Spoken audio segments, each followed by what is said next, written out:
Assalamualaikum teman-teman. Perkenalkan, kami dari Pondok Pesantren Khoirul Amalia. Hari ini kita akan membuat roti sobek.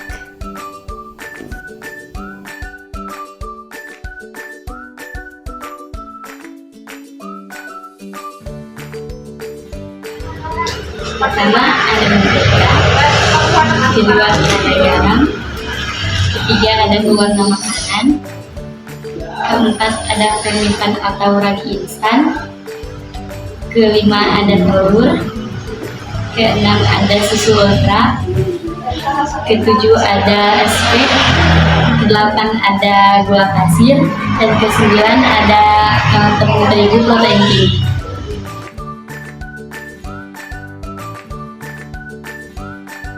Nah, teman-teman, kita langsung saja ke proses pembuatannya. Jangan lupa bismillah ya. Nah, pertama-tama siapkan 90 ml susu cair dingin, bisa yang suhu ruang. Lalu campurkan dengan 3 sendok makan gula pasir dan 1 sendok teh ragi instan. Kemudian diaduk-aduk, lalu setelah tercampur rata, raginya ini atau campurannya ini didiamkan kurang lebih 10 menit untuk mengaktifkan raginya.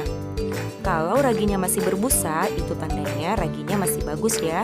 Ini karena raginya sudah pernah saya buka, jadi harus diaktifkan dulu. Nah teman-teman, ternyata raginya masih bagus, ini berbusa, dan ini siap untuk digunakan.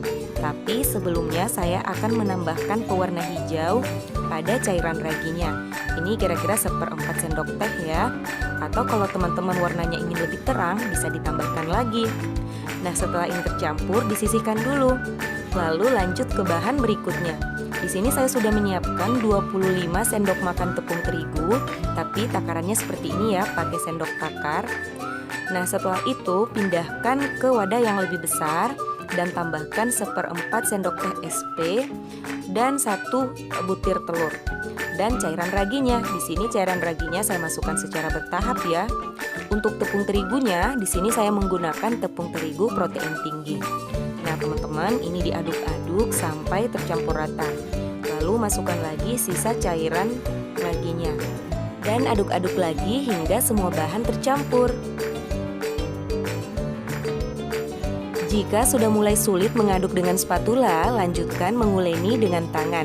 Uleni kurang lebih 2 menit sampai adonan setengah kalis. Seperti ini ya teman-teman. Nah kalau sudah seperti ini, tambahkan 1/4 sendok teh garam dan 3 sendok makan margarin yang sudah dicairkan. Setelah semua bahan sudah dimasukkan, lanjutkan lagi menguleni adonan, tapi kali ini saya melanjutkan dengan menggunakan mixer. Kalau teman-teman tidak punya mixer, ini bisa diuleni menggunakan tangan, kira-kira 15-20 menit. Karena saya menggunakan mixer, waktu yang saya butuhkan itu lebih singkat ya, sekitar 10 menit saja dengan kecepatan sedang.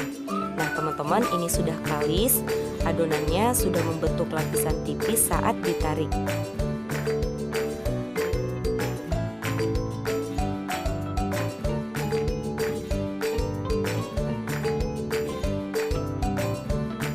Berikutnya ambil adonan lalu bulatkan. Jangan lupa sebelumnya itu memegang minyak dulu atau tepung terigu agar adonannya itu tidak lengket di tangan. Setelah itu pindahkan ke bidang datar. Lalu bagi adonannya menjadi 9 bagian. Tapi banyaknya potongan ini tergantung selera ya teman-teman.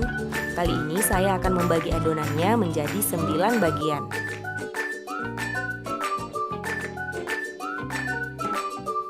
Selanjutnya adonan yang sudah dibagi-bagi tadi ini dibulatkan lagi seperti ini dan lakukan proses ini sampai semua adonannya habis. Setelah bulat seperti ini, pindahkan adonannya ke dalam loyang yang sudah dialasi dengan kertas roti ataupun sudah diolesi dengan minyak. Nah teman-teman, ulangi proses ini sampai semuanya selesai ya.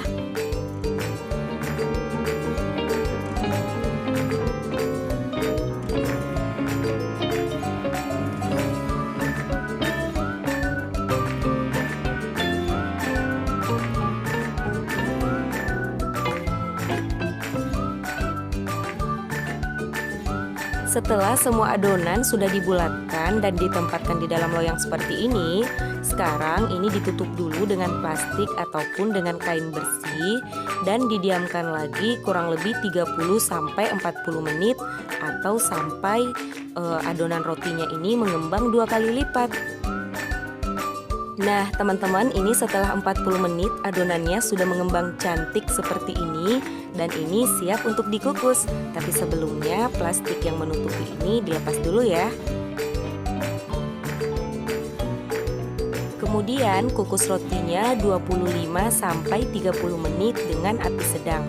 Nah teman-teman, kalau panci kukusannya tidak seperti ini, teman-teman bisa membungkus tutupnya itu agar airnya tidak menetes ke roti. Setelah 30 menit rotinya sudah matang dan kompornya ini akan saya matikan. Tapi tutup pancinya tidak langsung saya buka ya. Ini saya biarkan dulu 5 menit lalu dibuka perlahan.